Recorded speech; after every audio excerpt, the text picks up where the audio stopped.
नमस्कार मित्रांनो, सर्वांना श्री स्वामी समर्थ. नवरात्रीमध्ये आपण जो दिवा लावतो, तो अखंड दिवा लावतो. तो अखंड दिवा विझू नये म्हणून काय करावे हे आज आपण आजच्या या व्हिडिओमध्ये बघणार आहोत. तर व्हिडिओ नक्की शेवटपर्यंत बघा. नवरात्रीच्या पहिल्या दिवशीपासून बऱ्याच महिला अखंड ज्योत लावत असतात. पहिल्या दिवशी घट बसवले जातात, त्यासोबतच दिवा तेवत असतो. या दिव्यामध्ये एक तेज असतं जे आपण आजूबाजूला सकारात्मक शक्ती वावरत असते आणि 9 दिवस अखंड दिवा ज्योत लावली जाते. नवरात्रीचे संपूर्ण दिवस दिव्याची ज्योत मालू न देणं व अखंड तेवत ठेवणं हे सोपे नाही. फार लक्ष देऊन काळजीपूर्वक दिवा लावणे गरजेचे असते. तसेच दिवा विझू नये म्हणून कोणती काळजी घ्यावी, चुकून विझल्यावर काय करावे व दिवा चुकून पडला तर काय करावे हे आज आपण या व्हिडिओमध्ये बघणार आहोत. तर व्हिडिओ नक्की शेवटपर्यंत ऐका.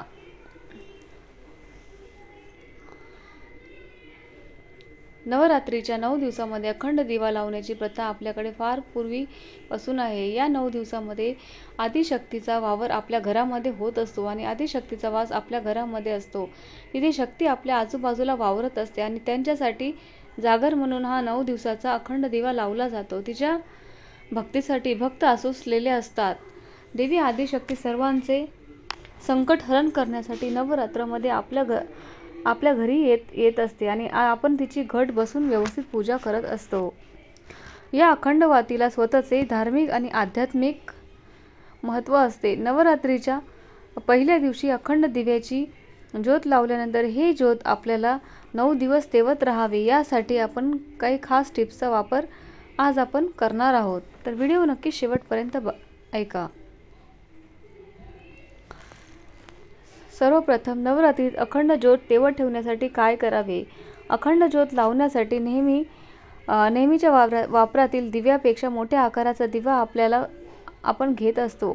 त्यामुळे त्यांच्यामध्ये जास्त तेल किंवा तूप ओतून ठेवावे. मोठ्या प्रमाणामध्ये तेल किंवा तूप मावू शकेल. शक्यतो सूर्यफुलाचे तेल वातीसाठी वापरू नका.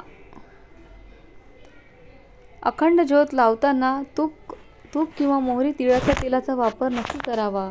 दिव्यातील तेल तूप संपत आले की पुन्हा त्यात लवकरच तूप किंवा तेल घालावे. रोज सायंकाळ झाली की त्याच्यामधील तेल किंवा तूप चेक करून त्याच्यामधील अजून जास्त तेल टाकावे, जेणेकरून रात्रभर दिवा तेवत राहील. आणि दुपारच्या वेळेस त्यांच्यावरील काजळी देखील काढून घ्यावी. काजळी काढताना छोट्याशा काठीने अगदी हळुवारपणे व्यवस्थित काढावी. महत्त्वाचं म्हणजे तेल आणि तूप एकत्र करून दिवा लावू नये. तेल हे सगुण आहे आणि हे तूप हे निर्गुण आहे. त्यामुळे ती दोन्ही एकत्र करून दिवा लावायचा नसतो. एकतर तेल दिव्यामध्ये ओतावे किंवा तूप ओतावे. अखंड दिव्याची वात काही जण कापूस वापरून तयार करत असतात, तर काही जण रक्षासूत्र चार देखील वापरू शकतात. जर आपण कापसाचा वापर करत असेल तर वात नेहमीपेक्षा थोडी जाड ठेवावी व लांब ठेवावी. लांब 9 दिवस पुरेल इतकी वात आपण तयार करावी.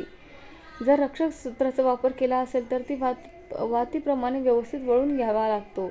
रक्षासूत्र वळताना त्यातील छोटे छोटे धागे बाहेर येतात, त्यामुळे ज्योत अखंड तेवत राहते. त्यामुळे कापसाची वात पेक्षा रक्षासूत्राची वात केव्हाही उत्तम ठरते.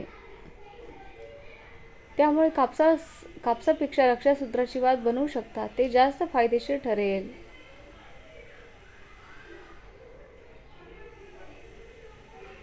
दिवा लावण्यासाठी त्यात तेल तूप घालण्यासाठी दिव्याच्या तळाशी थोडे तरी तांदूळाचे दाणे घालावेत.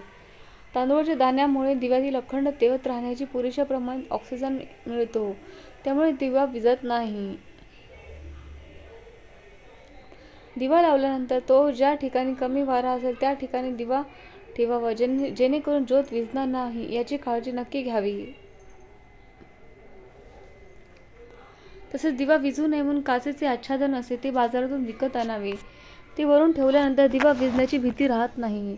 अखंड दिवा लावल्यानंतर वातीच्या टोकावर येणारी काजळी छोट्याशा चिमट्याने मदतीने काढायला विसरू नका, कारण काही तासाने ज्योतीवरील काजळी काढून घ्यावी. यामुळे दिवा अखंड तेवत राहतो आणि त्यांना मदत होते. काजळी काढताना दिव्याची वात किंचित वर करावी, त्यामुळे ज्योत थोडीशी मोठी होऊन पुन्हा काजळी स्वच्छ करताना ती पटकन विझत नाही.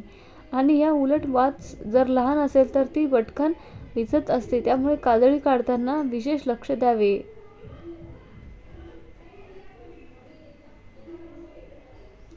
सगळ्यात महत्त्वाचं म्हणजे दिवा नवरात्रीचे 9 दिवस अखंड तेवत ठेवण्यासाठी दिव्यात भीमसेनी कापराची एक वडी घालावी. जर भीमसेनी कापूर असेल तर आपण दिवा प्रज्वलित करताना एकदाच त्यात एक लवंग किंवा त्यामुळे दिवेला पुरेसा किंवा चिमूटभर हळद घालावी आणि त्यामुळे दिव्याला ऑक्सिजन भरपूर मिळतो व दिवा विझला जात नाही व अखंड दिवा तेवत राहण्यास मदत होते. दिवा लहान मुलांच्या हाताला लागणार नाही किंवा लहान मुलं तिथे जाणार नाही